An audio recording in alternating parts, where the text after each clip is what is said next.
आज आपके लिए लाया हूँ राजस्थान के इतिहास में चौहान राजवंश, जिसमें अजमेर के चौहान। अजमेर यह केवल एक शहर का नाम ही नहीं, अजमेर जहाँ सांप्रदायिक सौहार्द, धार्मिक सहिष्णुता का पाठ पढ़ाते पुष्कर में ब्रह्मा जी, व अजमेर में सूफी ख्वाजा मोइनुद्दीन चिश्ती की दरगाह 12वीं शताब्दी के द्वितीय दशक के तीसरे वर्ष में चौहान शासक अजयराज ने यह शहर बसाया। आज भी चौहानों की शौर्य, वीरता, जनकल्याण एवं शासन प्रबंध की मिसाल देता है। हर्षवर्धन की मृत्यु से लेकर तुर्की साम्राज्य की स्थापना के बीच का युग भारतीय इतिहास में महत्वपूर्ण है। सपादलक्ष अथवा सांभर या शाकंभरी के चौहानों ने अपनी वीरता एवं साम्राज्य विस्तार की महत्वाकांक्षा के कारण राजस्थान के इतिहास में महत्वशाली इतिहास दृष्टिपात होता है। चौहानों की उत्पत्ति के संबंध में अलग अलग इतिहासकारों के अलग अलग मत हैं। चंद्रबरदाई कृत पृथ्वीराज राशों में चौहानों को अग्निवंशीय बताया गया है। जयानक, जिसने अपने पृथ्वीराज विजय में, नयनचंद सूरी ने हम्मीर महाकाव्य में और जोधराज ने हम्मीर रासों में चौहानों को सूर्यवंशी बताया है। डॉक्टर सतीश कुमार ओझा ने इसकी पुष्टि भी की, इसका समर्थन किया। कर्नल टोड, डॉक्टर स्मिथ और विलियम क्रुक चौहानों को विदेशी बताते हैं। डॉक्टर दशरथ शर्मा और डॉक्टर गोपीनाथ शर्मा चौहानों को ब्राह्मण वंशी मानते हैं। सुंधा माता शिलालेख जालोर के द्वारा महर्षि वशिष्ठ की आंख से चौहानों की उत्पत्ति बताई जाती है। प्रबंध चिंतामणि के लेखक मेरुतुंग द्वारा चौहान वंश की उत्पत्ति महर्षि वशिष्ठ के अग्निकुंड से भी मानी जाती है। डॉक्टर गोपीनाथ शर्मा और अन्य इतिहासकार चौहानों के मूल निवास स्थान के बारे में भी अलग अलग मत रखते हैं। गोपीनाथ शर्मा चौहानों को जांगल देश, बीकानेर, जयपुर, उत्तरी मारवाड़ व सपादलक सांभर का निवासी बताता है, जिनकी प्रारंभिक राजधानी यही छत्रपुर बताते हैं।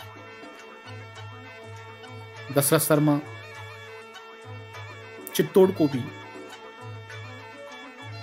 चौहानों का मूल निवास स्थान बताता है। पृथ्वीराज विजय, हम्मीर महाकाव्य, सृजन चरित्र में पुष्कर को चौहानों का मूल निवास स्थान बताया गया है। चौहान सांभर, पुष्कर एवं सीकर के मध्यवर्ती क्षेत्रों में रहते थे।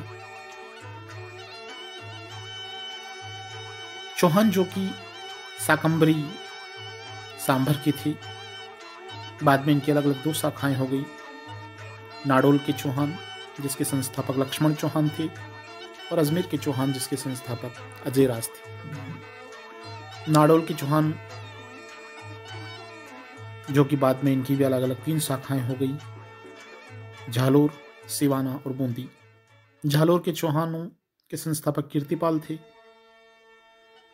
और बूंदी के जो हाड़ा चौहान हैं उनके संस्थापक देवा थे। बाद में बूंदी से रणथंभौर के चौहान, जिसके संस्थापक गोविंदराज थे, और झालोर से सिरोही के चौहान, जिनके की संस्थापक लुम्बा थे।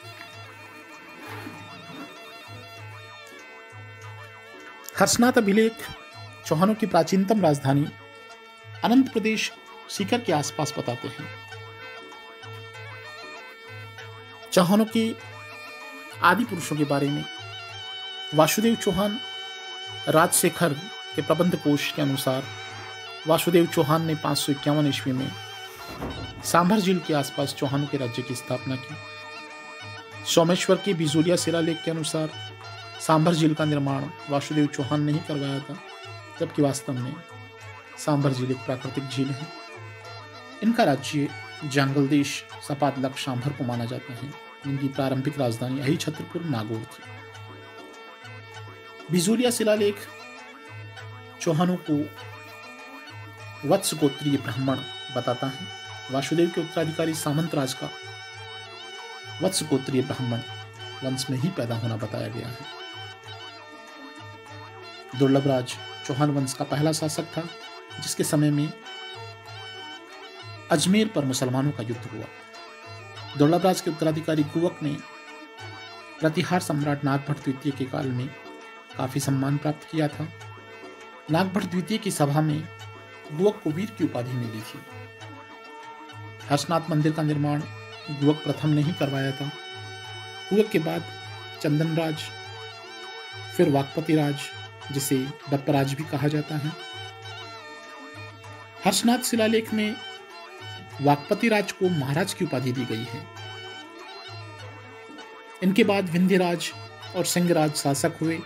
सिंहराज ने ही दिल्ली के तोमरों को पराजित किया था। वाकपति राज द्वितीय के पुत्र लक्ष्मण चौहान 960 ईस्वी में नाडोल में चौहान वंश की उन्होंने स्थापना की। विग्रहराज तृतीय के पुत्र पृथ्वीराज प्रथम जब गद्दी पर बैठे तो उन्होंने परम भट्टारक महाराजाधिराज परमेश्वर की उपाधि धारण की। राजशेखर द्वारा रचित प्रबंध कोश में पृथ्वीराज प्रथम को तुर्क सेना का विजेता बताया गया है। अब अगले लेक्चर में हम अजमेर के चौहानों के संस्थापक अजयराज और उसके बाद के शासकों की उपलब्धियों के बारे में पढ़ेंगे। धन्यवाद। जय हिंद, जय भारत।